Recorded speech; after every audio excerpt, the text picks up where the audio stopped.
Zara was washing last night's dishes when the doorbell rang. 6:30 in the morning. The kitchen still smelled of the lamb roast she had cooked for 3 people who had not saved her a plate. The water was cold because the boiler in the basement ran warm for the upper floors first, and whatever was left made its way down to her. She had stopped mentioning it 8 months ago. She had stopped mentioning most things 8 months ago, the week after they buried Richard Ashford, and Margaret had called her into the sitting room and explained, with the particular calm of a woman who had been planning a speech for a long time, how things were going to work now. Nobody moved to answer the door. Margaret was in the dining room. Connor was in the chair that used to be his father's. Zara dried her hands on the dish towel, walked down the hallway, and opened the front door. The man standing on the step was in his late 60s, Ghanaian British, with a gray suit that had been pressed with real care and a briefcase held in both hands. He had the bearing of someone who was never in a hurry because he had learned that the things worth doing were worth arriving at properly. He looked at Zara for a moment.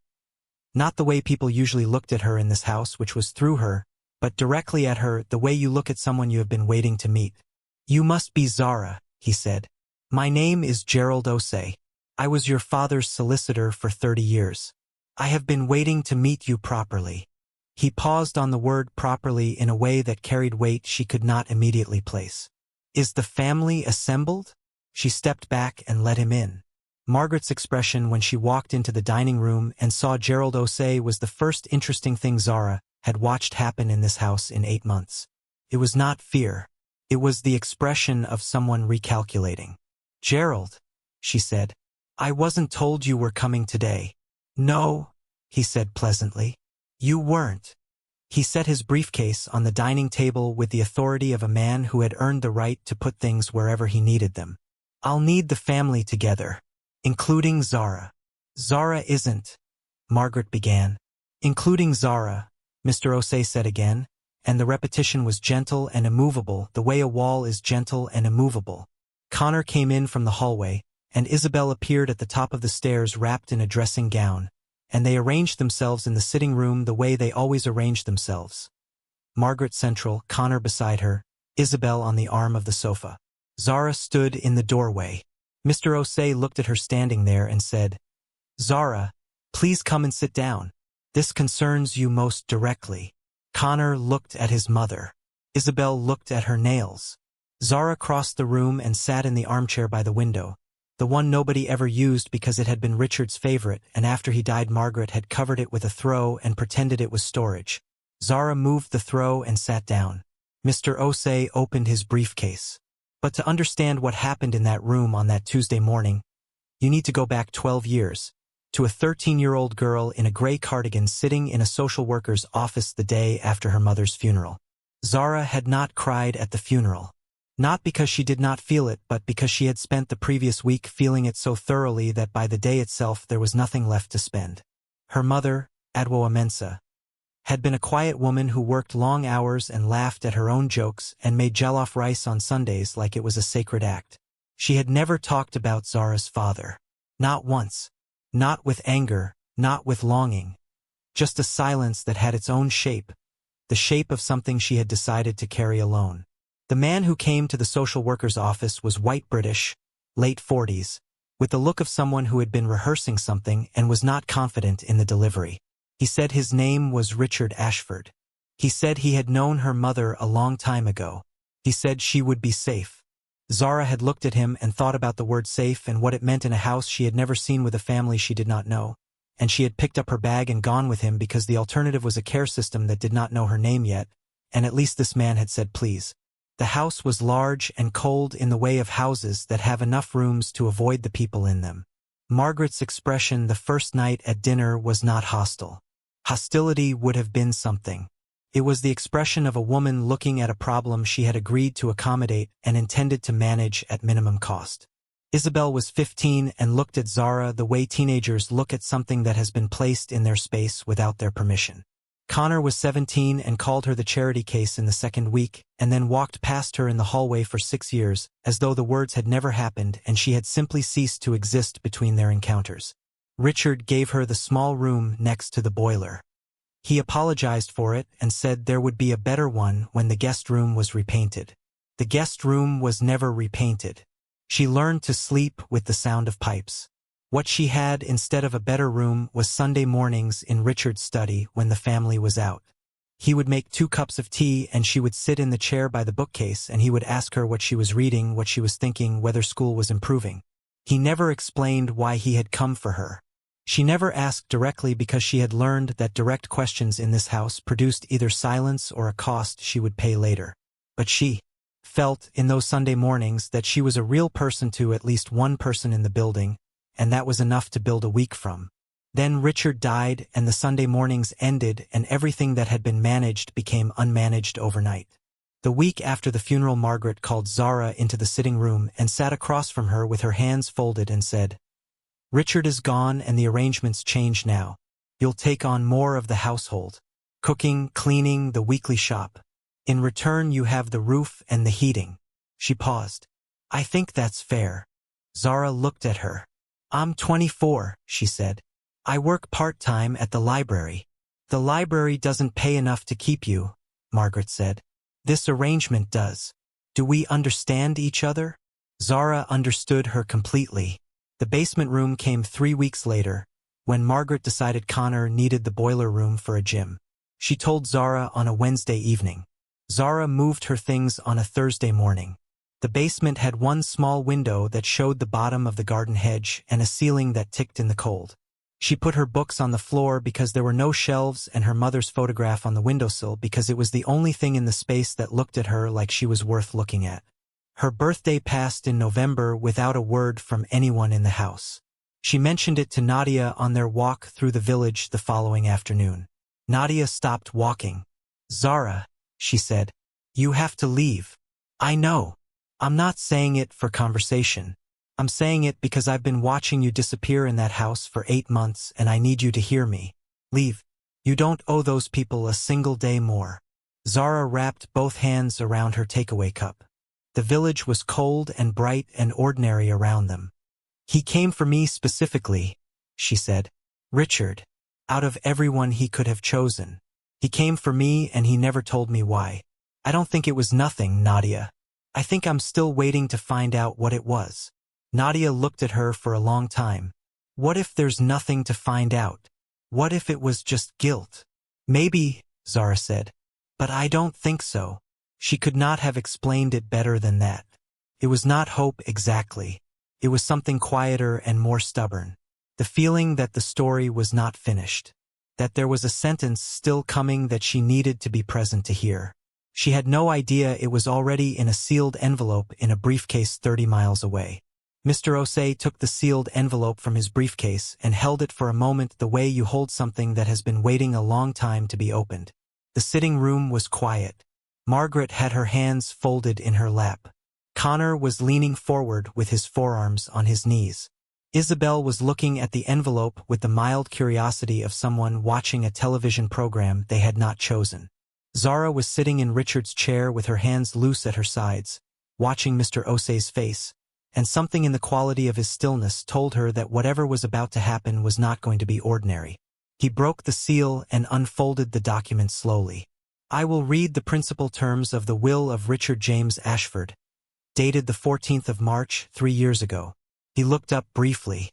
"I ask that everyone allow me to read without interruption. Questions can be addressed when I have finished." Margaret nodded once. He began. "The property in Cornwall went to Connor.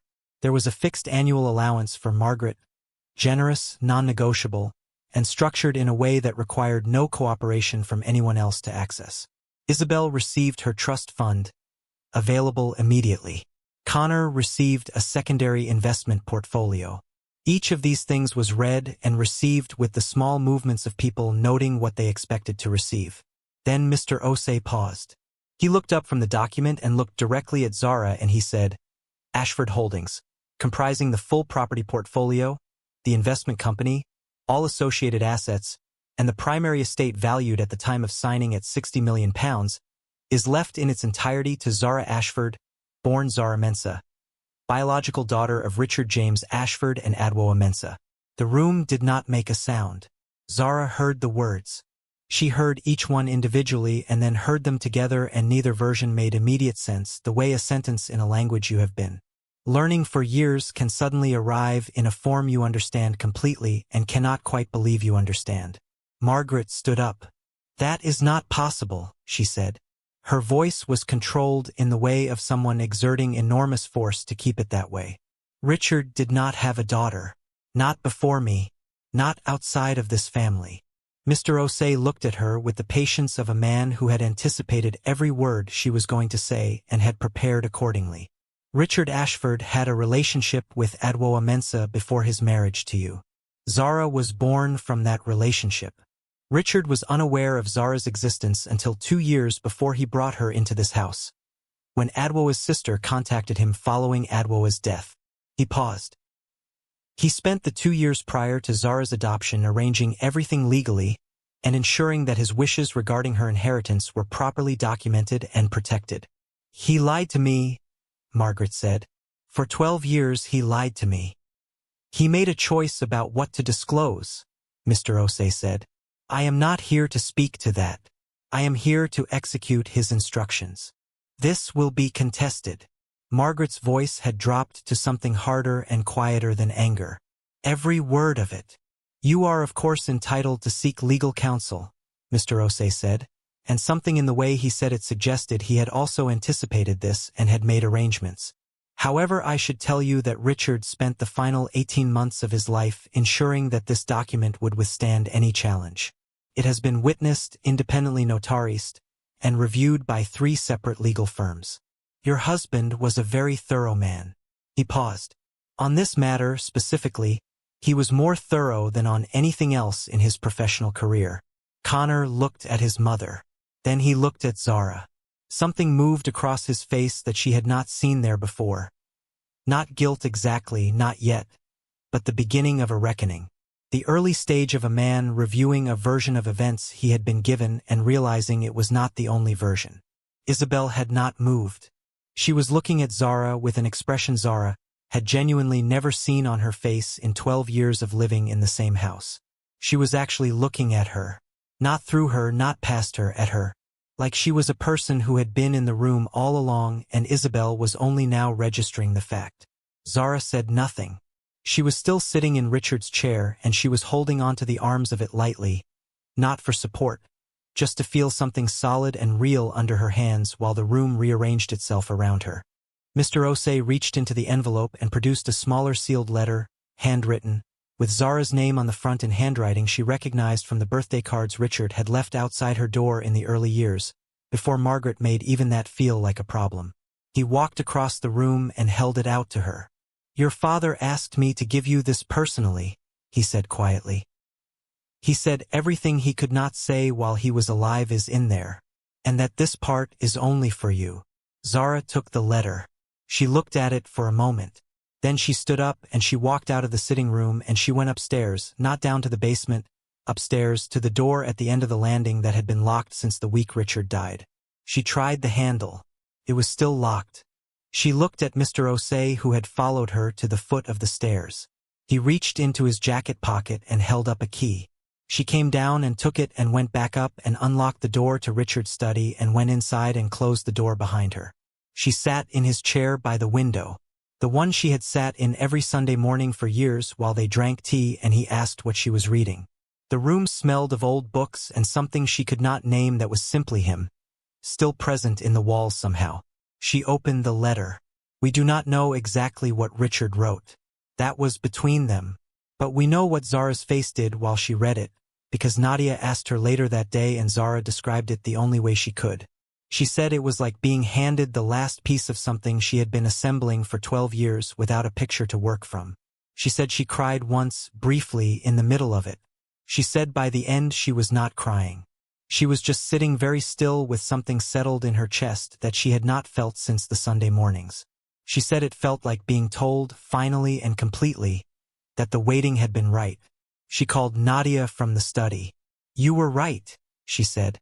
"About everything except the part where there was nothing to find out." Nadia was quiet for a moment. Then she said, "Are you okay?"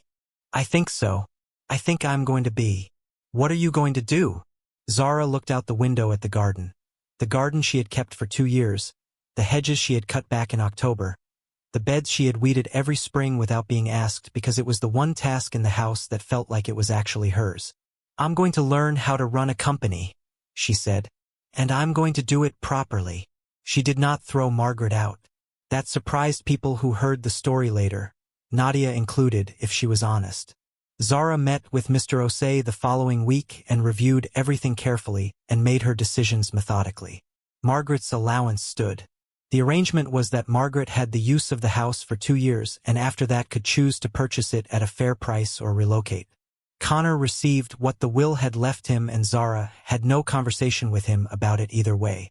Isabel came to her room one evening and knocked and stood in the doorway and said, quietly and without her mother's precision, "I'm sorry. I know that's not enough. I just needed to say it." Zara looked at her for a long moment and said, "I know." That was all. It was not forgiveness and it was not dismissal. It was the truth. 6 weeks later Zara walked through the front door of Ashford Holdings' main office on a Thursday morning. She was wearing her mother's coat. Dark green wool, well made. The one good thing Adwoa Mensah had owned and kept for every occasion that mattered. The staff who did not know her story saw a young woman in her mid-20s walking through the door like she had been doing it all her life. She had not. But she had spent 12 years in a house that tried every day to make her feel like she did not belong anywhere. And she had survived it by learning to carry herself like she did. She was not performing confidence. She was simply done waiting for someone else to make room. She was making the room now. She thought about Richard in those first minutes standing in his company with her name now at the top of the documents. She thought about a Sunday morning and 2 cups of tea and the way he used to ask what she was reading like the answer actually mattered to him. She thought about a 13-year-old girl in a gray cardigan who did not know what safe felt like and had spent 12 years finding out that it was worth every single day of the wait. It was. If the story moved something in you, drop a comment below right now and tell me. Should Zara have cut the family off completely or did she make the right call letting them stay? I want to hear your take. And if you are not subscribed yet, this is your sign. Hit that subscribe button because a brand new story lands every single week and you do not want to miss what is coming next. See you in the next one.